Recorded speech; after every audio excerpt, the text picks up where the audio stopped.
Good afternoon, everyone. This is Dr. Shubhanshi Johari, MD Homeopathic Repertory, and I'm pursuing my MD from GHMC Bhopal.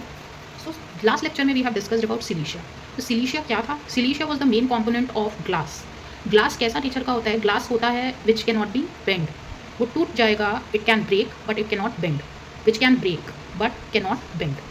But cannot bend. वैसे ही सिलिशिया का nature भी है. इसके अंदर एक फिक्सिसिटी है, एक ऑब्स्टिनेसी है, फिक्स्ड आइडियाज़ हैं इसमें, फिक्स्ड आइडियाज़. अब ये यहाँ तक कैसे पहुँचा? ये जो फिक्सिसिटी है इसके अंदर, ये जो हेड स्ट्रांगनेस है, ये सब इसके अंदर कैसे आया? तो ये इसके अंदर ऐसे आया कि बचपन से ही इसके दिमाग में फिक्स कर दिया गया कि इस तरीके से रहोगे तो तुम्हें सम्मान मिलेगा, तो तुम्हें रिस्पेक्ट मिलेगी.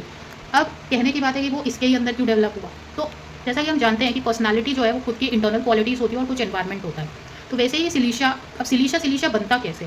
तो इस बता तो और भी बच्चों को रहे हैं रिगार्डिंग कि ऐसे मत रहो, ऐसे मत चलो, ऐसे मत करो, बट इसने ही वो चीज़ अडैप्ट क्यों की? बिकॉज इसके अंदर ये चीज़ पहले से है, वो फिक्सिसिटी ये लेके पैदा हुआ है कि इस तरीके से मुझे बताया जा रहा है पर्टिकुलर वे में, तो मुझे वैसा ही रहना पड़ेगा, वरना मुझे कोई इज्जत नहीं मिलेगी सोसाइटी में, मार्केट में. अब सिलिशिया इज़ ऑल अबाउट इमेज. इसको हर जगह अपनी इमेज मेंटेन करनी है. ये केयरफुल भी है, ये कॉशियस है.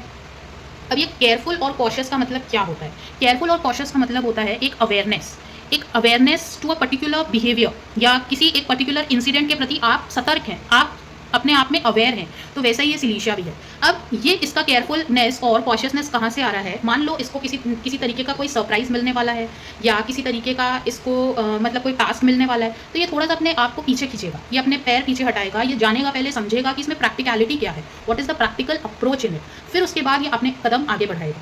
अब ये केयरफुलनेस हो गई, ये कॉशियसनेस हो गई. Now there is conscientious about trifles. Now what is this conscientious about trifles? Conscientious about trifles का मतलब है कि आपकी जो इनर आपकी जो समझ है वो उन छोटी छोटी चीज़ों को लेके भी है जो शायद लोग जिस चीज़ पे ध्यान नहीं दे रहे हैं. नाउ अब यहाँ पे ट्विस्ट है. नाउ दिस कंसाइंशियस अबाउट ट्राइफल्स ये इग्नेशिया में भी है, इग्नेशिया रेमेडी में भी है, ये सिलिशिया में भी है. दोनों में चेंज कहाँ पे आता है? इग्नेशिया में जो कंसाइंशियस अबाउट ट्राइफल्स है, जो छोटी छोटी चीज़ों का ध्यान रखना है, वो उसके सिंपैथेटिक नेचर को, उसके अफेक्शनेट नेचर को जताता है. जबकि सिलिशिया में ये जो कंसाइंशियस अबाउट ट्राइफल्स है, ये छोटी छोटी चीज़ों का ध्यान रखना वो लोगों के लिए नहीं कर रहा है, वो किसी और के लिए नहीं कर रहा है, वो अपने लिए कर रहा है कि उसकी जो इमेज है किसी के आगे वो वैसी की वैसी बनी रहे. नॉट दैट पर्सन अपनी धारणा बनाए, बल्कि इसकी जो धारणा है खुद के बारे में, लोग इसके बारे में वैसा सोचे. सो ये जो कंसाइंशियस अबाउट ट्राइफल्स है कि वो उन चीज़ों को भी वैल्यू देना, उन चीज़ों को भी इंपॉर्टेंस देना जो शायद किसी और का ध्यान नहीं जा रहा है, तो वो ये अपनी इमेज के लिए कर रहा है. जबकि इग्नेशिया का क्या है? इग्नेशिया प्यार देने और लेने के लिए, वो प्यार पाना चाहती है.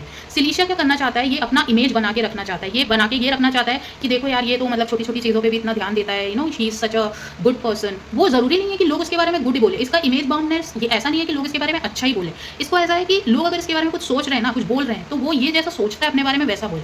ये जो इमेज बाउंडेडनेस है, ये जो इमेज बाउंड वाली कैटेगरी है, इसमें पैलाडियम भी आती है. बट पैलाडियम को चाहिए कि इसकी इमेज जो है वो लोग ऐसा माने कि यार it is a very he is she is a very nice person, ये बहुत अच्छा पर्सन है. जबकि सिलिशिया को ऐसा नहीं है. सिलिशिया को चाहिए कि लोग इसके बारे में बस एक इमेज बना के रखे, एक इमेज क्रिएट करके रखे. अब इमेज कैसी क्रिएट करके रखे? जो इसके दिमाग में फिक्सिसिटी है खुद की इमेज को लेके, जो ये बताना चाहता है लोगों को, लोग इसके बारे में वैसा सोचे, वैसा माने. अब इसके अंदर timidity of appearing in public भी है. हाँ, अब एक बात कि ये जो बात कर रहे थे हम कंसाइंशियस अबाउट ट्राइफल्स की, तो सिलिशिया का जो कंसाइंशियस अबाउट ट्राइफल्स है, ये timidity of appearing in public भी शो कर रहा है कहीं ना कहीं कि ये आ रहा है ईगोटिज्म से. सिलिशिया का ये जो कंसाइंशियस अबाउट ट्राइफल्स आ रहा है, ये आ रहा है ईगोटिज्म से. इसके अंदर एक ईगो है कि वो अगर उनके सामने में अपीयर हुआ या अगर मैंने इन छोटी छोटी चीज़ों का ध्यान नहीं रखा तो न जाने मेरे बारे में क्या इमेज बन जाएगी, मैं कैसे अपीयर होऊंगा पता नहीं.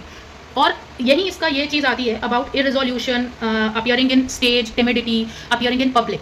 ये जो अपीयरिंग इन पब्लिक है, ये सिलिशिया के साथ लाइफ लॉन्ग चलता है. सिलिशिया के लिए appearing in public is not about कि वो स्टेज पे ही जा रहा है. सिलिशिया के लिए अपीयरिंग इन पब्लिक इज कि वो अननोन लोगों से कैसे इंटरैक्ट करना है, उसको उसमें भी डर लगता है. ये जो अपीयरिंग इन पब्लिक है, ये जो लैक ऑफ कॉन्फिडेंस है, ये लाइको में भी है. सिलिशिया और लाइको में अपन ऐसे डिफरेंस कर सकते हैं कि सिलिशिया का जो लैक ऑफ कॉन्फिडेंस है वो अननोन लोगों को फेस करने में है, उसको उनको फेस नहीं करना है, वो वहीं पे डर जाएगा. वो स्टेज फ्राइट है, स्टेज फ्राइट दोनों में. बट लाइको को डर लगता है वो जो काम उसको दिया है ना, वो उसको कैसे करेगा, वो टास्क को लेके कंसर्न हो जाता है, उसको उससे डर लगता है कि पता नहीं कैसा परफॉर्म करूंगा. जबकि सिलिशिया को डर लगता है कि न जाने लोग मेरे बारे में क्या इमेज बनाएंगे, क्या सोचेंगे. तो ये दोनों का डिफरेंस आता है यहाँ पे. अब इसको एलिमेंट्स फ्रॉम एंटिसिपेशन भी है, कुछ नहीं है, बट इसको डर लगेगा कि न जाने मैं कहीं फेल ना हो जाऊँ, मेरी जो इतनी इमेज बनी है ये कहीं बिखर ना जाए, ये कहीं टूट ना जाए. ये वाली चीज़ें आती है. Delusion, fail she will, senses hyper acute. इसके अंदर एक ऑफिशियसनेस भी है, मतलब ये ऐसे अपनी बातें तो नहीं थोपता है, बट ये चाहता है कि लोग इसके, अगर इसने कुछ बोला है तो लोग माने. ये उन पे कोपेगा नहीं, बट ही वांट्स कि लोग उसकी बात को सुने, तो वो एक ऑफिशियल पावर में भी रहना चाहता है। मोनोमेनिया, अब ये मोनोमेनिया क्या है? मोनोमेनिया का मतलब होता है किसी एक चीज़ की लत लगना, लत इन द सेंस धुन सवार। किसी एक चीज़ का आप उसको करते जा रहे हो, आप ये नहीं सोच रहे हो कि आपको उसमें क्या मिल रहा है, क्या नहीं मिल रहा है। तो एक तरीके से ये मोनोमेनिया अपन कैसे समझ सकते हैं सिलीशिया में, कि वो उसकी जो इमेज है उसको बना के रखने के लिए उससे जो बन पड़ेगा, उसके दिमाग में जो फिक्सिसिटी है उसको प्रूफ करने के लिए उसको जो बन पड़ेगा वो सब करेगा। इसके अंदर कलेक्शन ऑफ पिन्स है, पिन्स मेनिया। ये पिन मेनिया को अपन मेटामॉर्फिकली अगर समझे तो ये मोनोमेनिया भी हो सकता है। मतलब वो जो उसकी इमेज है वो उसको कलेक्ट कर रहा है, वो जो लोग उसको टोंच सकते हैं वो उनको कलेक्ट करके जमा करके रख रहा है कि लोग उसको परेशान ना करें, वो लोग उसके पीछे या उसकी इमेज खराब ना हो, इसलिए वो उन पिन्स को कलेक्ट करके रख रहा है, उनको जमा करके रख रहा है कि वो कहीं इधर उधर बिखरे ना, वो और लोगों तक ना पहुंचे, वैसा ना। Delusion fail she will, dreams of youth, this is very important. Dreams of youth, ये ड्रीम्स ऑफ यूथ क्यों है सिलीशिया में? तो ये ड्रीम्स ऑफ यूथ ऑब्वियस ही बात है कि चाइल्डहुड है, बच्चा है, तो इतने सारे इमेजेस अभी उसके दिमाग में क्रिएट नहीं हुए हैं, वो अभी नहीं जानता है कि क्या करना है क्या नहीं करना है, ये एंग्जाइटी अभी उसके अंदर डेवलप नहीं हुई है, तो इसलिए उसको वो चीज़ें याद आती है जो शायद जब उस फेज की बातें याद आती है जब उसके अंदर ये डर, ये टिमिडिटी, ये सब अपीयरिंग इन पब्लिक, ये सब नहीं था। तो इसलिए ड्रीम्स ऑफ यूथ है इसके अंदर। Now dreams of being pursued by wild animals. Pursued का मतलब क्या होता है? परस्यूड का मतलब होता है कि कोई आप follow, means you are following something और समथिंग इज फॉलोइंग यू। ना इसको ड्रीम्स आ रहे हैं pursued by wild animals. Wild animals क्या रिप्रेजेंट कर रहे हैं यहाँ पे? वाइल्ड एनिमल्स जंगली जानवर, एग्जैक्टली दीज आर नॉट जंगली जानवर। ये वो हो सकता है, ये ऐसा हो सकता है कि जंगली जानवर क्या है आपको नहीं पता है कि वो किस तरीके से अटैक करेगा, वो किस तरीके से रिएक्ट करेगा जब आपके सामने आएगा। तो इसको ये डर लगा रहता है कि वो जो अननोन लोग हैं जिनको ये जानता नहीं है, जिनसे ये फेमिलियर नहीं है, तो ये किस तरीके से रिएक्ट करेंगे इसको लेकर। तो ये जो pursuit, dreams of pursuit being है बाय वाइल्ड एनिमल्स, तो ये इसके अंदर ड्रीम्स है उस चीज़ के कि people are following me, the unknown people are following me and I am running from them. मुझे समझ नहीं आ रहा है कि मुझे क्या करना है, मुझे डर लग रहा है वहाँ पे, मुझे डर लग रहा है कि कहीं मैं फेल ना हो जाऊँ, कहीं मैं गिर ना जाऊँ, कहीं वो मुझे खा ना जाए, कहीं मेरे साथ कुछ गलत ना हो जाए। सो एंग्जाइटी आती है इसके अंदर, एग्जामिनेशन बिफोर, फेलियर का fear of failure, delusion fail she will, so then timidity appearing in public, everything. Dreams भी ऐसे आ रहे हैं कि जैसे अननोन लोग इसका पीछा कर रहे हैं, मीन्स वाइल्ड एनिमल्स इसका पीछा कर रहे हैं, ठीक है। Now there is fear falling of fixed ideas, now obstinate stubborn headstrong children.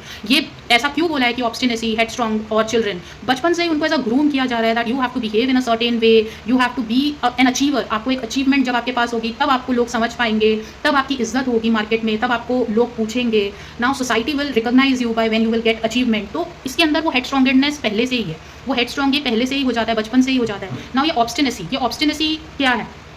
तो ये ऑब्स्टिनेसी इसके अंदर ऐसा भी दिखाता है। Now there is intolerance to contradiction also. ये ऑब्स्टिनेसी और इंटॉलरेंस टू कॉन्ट्राडिक्शन को अगर हम कनेक्ट करके पढ़ें तो ऑब्स्टिनेट तो इसका स्टूल भी है, इंटॉलरेंस टू कॉन्ट्राडिक्शन इसका कैसे? ये सामने से नहीं बोलेगा कभी, ही वोंट रिवोल्ट, ये रिवोल्ट नहीं करेगा, कि विद्रोह नहीं करेगा कि आपकी बात मुझे गलत लग रही है, ये एग्जैक्टली ऐसा नहीं बोलेगा। ये ओपिनियन तो दे देगा, मान लो किसी बात में ओपिनियन देना है तो ये हाँ बोल तो देगा, बट अंदर से जो फिक्सिसिटी है इसके दिमाग में, इसको लग रहा है कि नहीं कुछ तो भी गलत है, बट वो आइडिया तो फिक्स है, वो निकल नहीं रहा है। सेम इसके स्टूल्स, ये ऑब्स्टिनेट हो जाते हैं। ये कैसे हो जाते हैं? ये चिपक जाते हैं, it sticks to the rectum, it recedes back, it does not come out. तो वैसे ही इसके विचार भी है, वो अंदर रह जाते हैं, वो बाहर नहीं निकल पाते, ये बातों को भी अपने निगल जाता है, ये उगल नहीं पाता। तो सेम नाउ अब अगर हम कुछ पाइनियर्स की बात करें, सो केंट ने इसको बोला है, अगर ऑब्जेक्टिव सब्जेक्टिव और पैथोलॉजिकली कनेक्ट करें, so Kent has said about head baldness in young people, बहुत जल्दी लोगों के बाल झड़ना can be, silicea can be a good remedy. Now appetite vanishing on any attempt to eat, भूख तो लगी है, खाना तो है बट भूख नहीं लग रही है, मतलब एक तरीके से डायलेमा।